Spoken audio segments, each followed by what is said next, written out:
औज़ु बिल्लाहि मिनश शैतानिर रजीम बिस्मिल्लाहिर रहमानिर रहीम अल्लाहुम्मा सल्ली अला मोहम्मद व अला आलि मोहम्मद। अस्सलामु अलैकुम। जहाँ रहें खुश रहें, आबाद रहें, फूलों की तरह हंसते और मुस्कुराते रहें। मैं और आप हैं अपने प्रोग्राम में जिसका नाम है दिल की बात सफा के साथ। अपनी बात का आगाज करते हैं अपने सेगमेंट उम्मीद और कुरान पाक की रोशनी से। आज जब दिल परेशान हो, सोचे बोझल होने लगे, तो अल्लाह हमें क्या उम्मीद दे रहे हैं। सूरत शरा आयत नंबर 5, फ़इन्ना मअल उसरि युस्रा इन्ना मअल उसरि युस्रा। बेशक हर मुश्किल के साथ आसानी है, यकीनन हर मुश्किल के साथ आसानी है। मतलब क्या है? मतलब यही है कि जब हमें कोई मुश्किल आती है, वो मुश्किल हमेशा के लिए नहीं रहती। अल्लाह हर अंधेरे के साथ रोशनी जरूर पैदा करते हैं। अगर आज आप परेशान हैं, तो यकीन जानिए कि इस परेशानी के साथ अल्लाह ने आपके लिए आसानी रखी है और जरूर रखी है।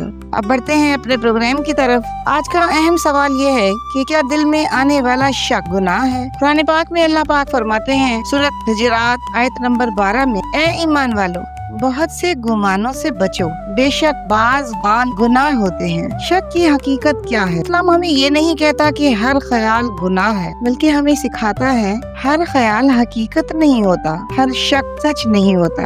शक की 3 सूरतें हैं। आम ख्याल जो आकर चला जाता है, ये गुनाह नहीं है। वसवसा जो बार बार दिल में आए, यही शक शैतान की तरफ से होता है। जब हम बगैर सबूत के किसी को बुरा समझ लेते हैं, यही गुनाह बन सकता है। बदगुमानी से बचो, क्योंकि बदगुमानी सबसे झूठी बात है। आजकल हमारे बहुत से मसाइल इसी बदगुमानी और शक की वजह से पैदा होते हैं। हमें चाहिए कि हम शक और हकीकत में फर्क को समझें। इसके लिए 3 असूल हैं। बगैर सबूत के यकीन मत कीजिए, तहकीक करो, जल्दी फैसला मत करो, हमेशा कोशिश करो अच्छा गुमान रखने की। अगर हकीकत वाज़ेह ना हो तो अच्छा ही सोचिए, लोगों के बारे में अच्छा गुमान रखिए। अल्लाह उसके लिए आसानियाँ, रहमत और मग़फ़िरत के दरवाजे खोल दिया करते हैं। और अगर इंसान मायूस हो जाए, शक में मुब्तला हो जाए, बुरे गुमान में मुब्तला हो जाए, तो वो खुद को, अपनी उम्मीद को कमजोर कर लेता है। अच्छा गुमान ईमान की अलामत है और अल्लाह की रहमत और यकीन, ये सब सही हो जाएगा, सब सही है।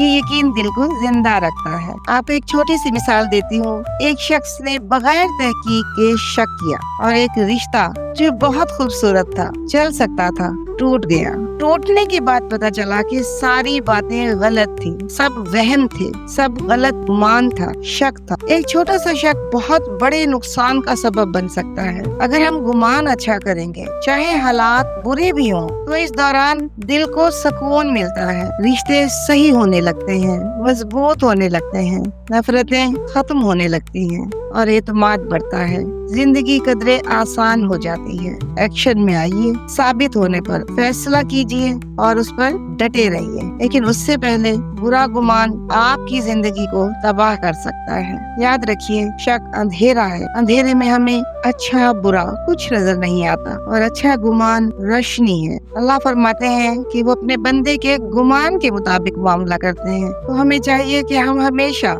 अच्छा गुमान रखें। या अल्लाह हमें शक, वसवसे और बदगुमानी से बचा लो और हमारे दिलों को साफ फरमा दो। आमीन या रब्बुल आलमीन। अगर ये बात आपके दिल तक पहुंची हो, तो इसे दूसरों तक जरूर पहुंचाइएगा। चैनल को सब्सक्राइब कीजिएगा। अपना ख्याल रखिएगा, अपनों का ख्याल रखिएगा। अल्लाह हाफिज।